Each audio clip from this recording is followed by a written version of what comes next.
Hello friends, Radhe Radhe. कैसे हैं आप सब लोग? आशा करती हूँ कि आप सब लोग स्वस्थ होंगे, मस्त होंगे। तो मैं आप लोगों के लिए आपके यूट्यूब चैनल पे, आपके अपने यूट्यूब चैनल पे फिर से एक नई वीडियो लेकर आ गई हूँ निर्जला एकादशी पर। जैसा कि आप सभी लोगों को पिछले वीडियो में मैं बता चुकी हूँ कि 25 जून गुरुवार के दिन निर्जला एकादशी है।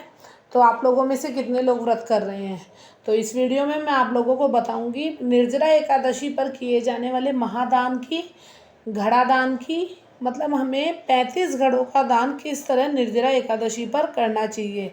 इस दिन एक घड़े का दान तो काफ़ी सारी यूट्यूब वीडियो डली हुई है जो आप लोगों ने देखी होंगी, लेकिन मैं आप लोगों को 35 घड़ों के दान की बात बताना चाहूँगी कि हमें इस निर्जला एकादशी पर भगवान विष्णु और लक्ष्मी जी की कृपा पाने के लिए 35 घड़ों का दान किस तरह से करना है और किन्हें करना है, और उन घड़ों के अंदर हमें क्या रखना है, मतलब जल के अंदर हमें क्या डालना है, और घड़े के साथ साथ हमें किन किन वस्तुओं का दान करना है। क्योंकि यह जो दान है ये जेठ माह का महादान माना जाता है, ये 35 घड़ों का दान। तो आप लोग इस वीडियो को ज़रूर देखें और अगर हो सके तो आप इस 35 घड़ों के महादान को ज़रूर करें। तो आप इस वीडियो को लास्ट तक ज़रूर देखें। तो चलिए शुरू करते हैं। तो सबसे पहले आप लोगों को सुबह ब्रह्म मुहूर्त में उठना है। ब्रह्म मुहूर्त में उठकर अपने नित्य के जो भी काम है वह कर ले, घर की साफ सफाई कर ले। उसके बाद में जो अपन ने 35 घड़े लिए हैं, आप घड़ों को एक दिन पहले भी ला सकते हैं और आप चाहें तो उस दिन भी, अगर आपके आसपास कुम्हार है और वो जल्दी खुल जाता है तो आप ला सकते हैं। उन 35 घड़ों में आप लोगों को भरना है शुद्ध जल। क्या भरना है? शुद्ध जल।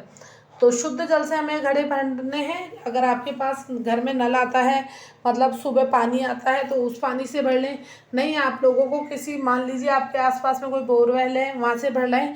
लेकिन इस 35 घड़ों का आपको अपने घर के जल से, शुद्ध जल से भरना है। ठीक है।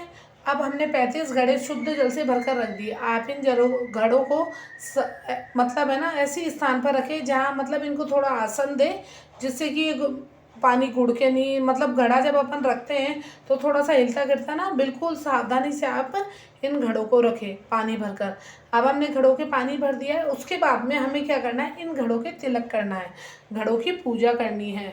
भगवान मंदिर के आसपास रखे हैं, मंदिर कान्हा जी को आप बैठा लें, विष्णु भगवान की कोई प्रतिमा हो उसको विराजमान कर लें चौकी पर और पास में घड़े रख दें।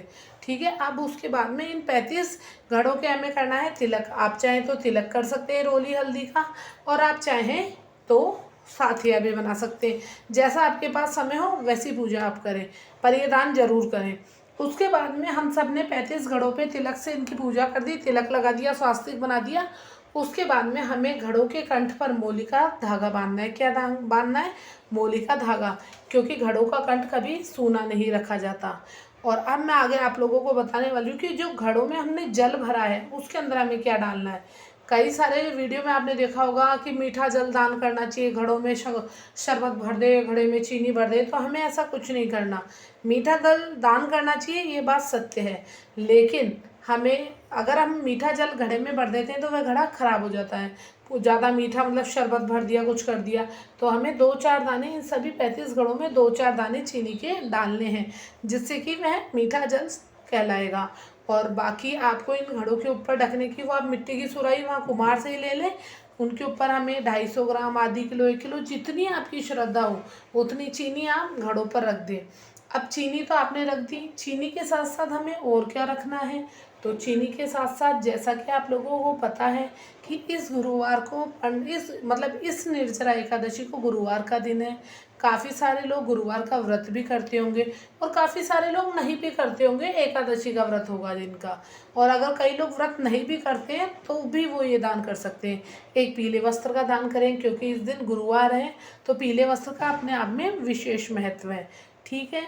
अब हो गया, घड़े के अंदर हमने क्या डाला? 3-4 दाने चीनी, उसको जल से हमने भर दिया, उसकी पूजन अर्चन कर दी, कंठ पे मोली बांध दी, और उसके ऊपर हमने रख दी चीनी अपनी श्रद्धा अनुसार। और फिर उसके 1 कटोरी चीनी भी रख सकते हैं आप, जितनी आपकी श्रद्धा हो। ठीक है। फिर हमने पीला वस्त्र रख दिया, क्योंकि उस दिन गुरुवार है और भगवान विष्णु को पीला रंग अति प्रिय है। अब उसके बाद में आप लोगों को उस घड़े पर मौसमी फल ज़रूर रखने हैं। मौसमी फल में आप चाहे तो आम, खरबूजा, तरबूज, जो भी आप देना चाहें वह मौसमी फल आप उस घड़े पर रखें।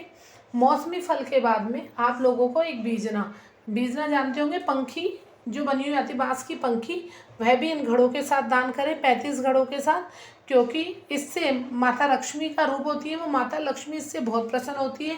अगर इन 35 घड़ों के साथ आप पंखियों का दान भी करेंगे तो आप लोगों को भगवान विष्णु के साथ साथ लक्ष्मी मैया की कृपा भी अपार मिलेगी। तो आप पंखियाँ भी रखें। और लास्ट में मैं आप लोगों को एक दान ऐसा कर रही हूँ कि जैसा आप लोगों को मैंने बता दिया, जल से भरा घड़ा लेना है, उसकी पूजन करनी है, उसमें मीठ जल भरना है, थोड़े चीनी के दाने डालने हैं और उसके ऊपर हमें चीनी भर कर रखनी है श्रद्धा अनुसार। पीला वस्त्र का मतलब ब्लाउज पीस वस्त्र जो भी आप रखना चाहें वह रखें, और उसके ऊपर चीनी, पीला वस्त्र हो गया, और एक मौसमी फल मैंने आप लोगों को बता ही दिया है। और पंखी आप रखना ना भूलें, पंखी से हमें लक्ष्मी जी की कृपा मिलेगी।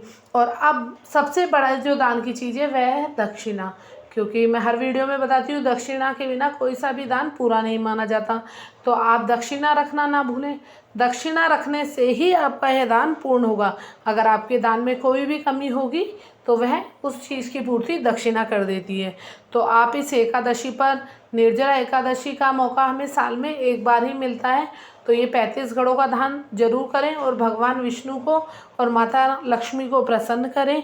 तो कल मैं वीडियो डालने में लेट हो गई थी, और मैं कल भी आप लोगों के लिए निर्जला एकादशी का एक बहुत बड़ा महादान है उसका वीडियो आप लोगों के लिए बनाऊंगी। तो आप मेरे चैनल को सब्सक्राइब जरूर कर लें और इसी तरह मेरी वीडियो को प्यार देते रहें, जो मैं आप लोगों के लिए अच्छी अच्छी वीडियो लाती रहूं। मैं आप लोगों को बिल्कुल शॉर्ट में और आसान उपाय बताती हूँ, जो आपको इन व्रतों पर करके आप लोग लक्ष्मी मैया की कृपा पा सकते हैं, भगवान विष्णु का आशीर्वाद पा सकते हैं। तो आप लोग 35 घड़ों का दान जरूर करें। घड़े मिट्टी के लाने से पहले देख लें कहीं से खंडित नहीं होना चाहिए कि घड़े में से पानी रिस रहा हो, ऐसा घड़ा हमें दान नहीं करना। ऊपर से खंडित हो ऐसा घड़ा हमें दान नहीं करना। घड़ा पूरा अच्छा होना चाहिए। घड़ा आप किसी भी साइज़ का ले सकते हैं, छोटा ले सकते हैं, मीडियम ले सकते हैं, बड़ा, जैसी आपकी श्रद्धा हो वैसे आप घड़े का दान करें। और घड़ा मिट्टी का दान करना है, ये आप ज़रूर ध्यान रखें कि आप स्टील का या कलश ये दान नहीं करने, हमें मिट्टी का ही घड़ा दान करना है। तो आप लोग ये भूले नहीं कि हमें मिट्टी का घड़ा दान करना है।